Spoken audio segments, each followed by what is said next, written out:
Macau is this tiny piece of land right in the southern part of China. Actually, I'm pretty blind, let's zoom it in. What are you doing? That's not nearly close enough. Perfect, you got it completely right. As you can hopefully see, Macau is partially located on a peninsula. Macau also consists of the island Taipa and Cologne, connected by bridges. The latitude and longitude of Macau is 22.187 north, 1135439 east, I think. In more complicated terms, it's located 37 miles directly west from Hong Kong and has had quite a history. I shall delineate an accurate chronicle of Macau's ubiquitous history. Ever since a few thousand years ago, Macau has always been a part of China. Then some fishermen go, and it's basically an insignificant fishing village. On the opposite side of the planet, there were people. These people were explorers called the Portuguese. The Portuguese used ancient water cars, also known as ships. So, by using the power of ships, the Portuguese went to Macau. They used Macau as a port for trade. Considering how Macau is on the coast of China, this sketch accurately represents how Macau, as a port city, traded goods through maritime trade routes. Further, it depicts how Macau was an intersection between the Easterners and Westerners. Macau was one of the largest global centers of trade within Asia, and as a global trade center, it became a cosmopolitan city with distinct social classes and industries. Shown in this illustration, Catholicism was prominent during Macau's first heyday, with a variety of all people waiting in line. The Chinese got pissed off and kicked the Portuguese away. Portugal decides to help China beat up some pirates, and then China gives Macau to the Portuguese as a free reward for kicking the pirates' booty. Just kidding. The Portuguese had to pay a good amount of silver to own Macau permanently.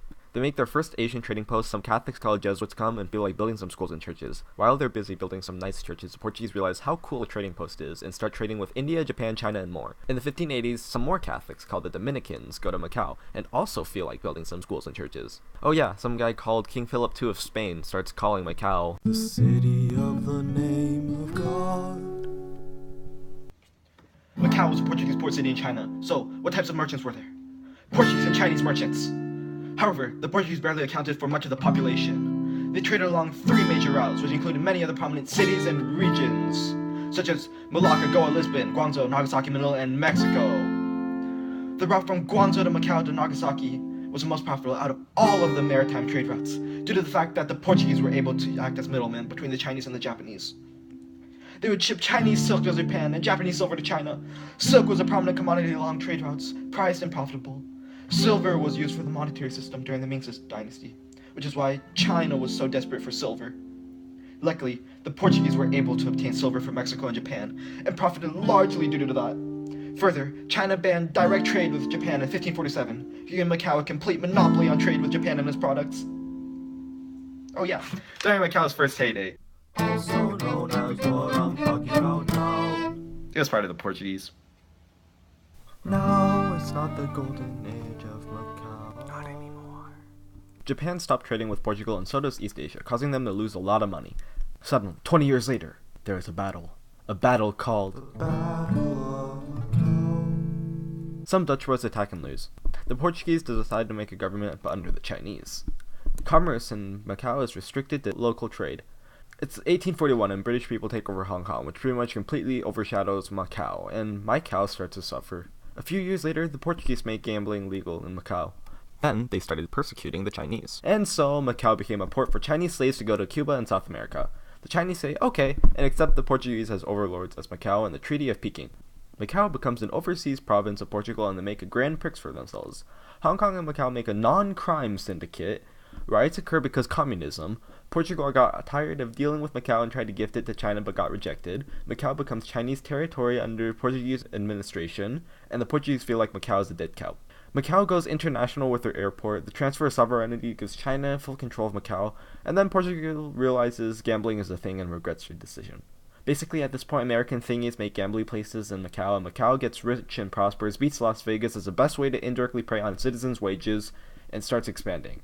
It's another heyday! Current Macau brings in the largest gambling revenue in the world, and is essentially what the city is known for in our present era. With multiple times the revenue of even Las Vegas, Macau is able to afford better facilities and buildings, shown by this picture of the Venetian Macau, the world's largest casino. At this point, I can all tell you're all wondering what the ethnical makeup and religions of Macau are. Well, fortunately enough for you, we know that. Now, unfortunately for us, people way back in the 1600s and such were very unorganized and couldn't even bother to record ethnicities and religions among their own people. Maybe they were just lazy, didn't care, didn't write it down. I don't really know what was going on. The ethnicities and religions of people may have been very open to change as lots of traders and merchants flocked to the bustling port city. Many of these living in Macau were Chinese, with very few actually being Portuguese at only about 5% of the population in around 1640. Native people were known to be Macanese, a mix of Chinese and Portuguese, and their culture still barely lives on today in an astonishingly low 6% of the population. Modern Macau's main ethnicity, to not very much surprise at all, is Chinese at about 95%, because, they're kind of on the coast of China, with lots of people from China there. This photograph is of present-day residents of Macau during their unique traditional event, the Feast of the Drunken Dragon. It represents how Macau's culture is very similar to Chinese culture, although it may have once been a Portuguese colony. The color red is prominent, longevity rice is given for good luck, and drinking and celebrating the dragon is also very common. Very little Portuguese still live there, and only make up about 0.6% of everybody there. I guess all the Portuguese decided to leave. With regards to religion, again, still no surprise here, 76% of them belong to Buddhism or folk religions, very common to Chinese peoples.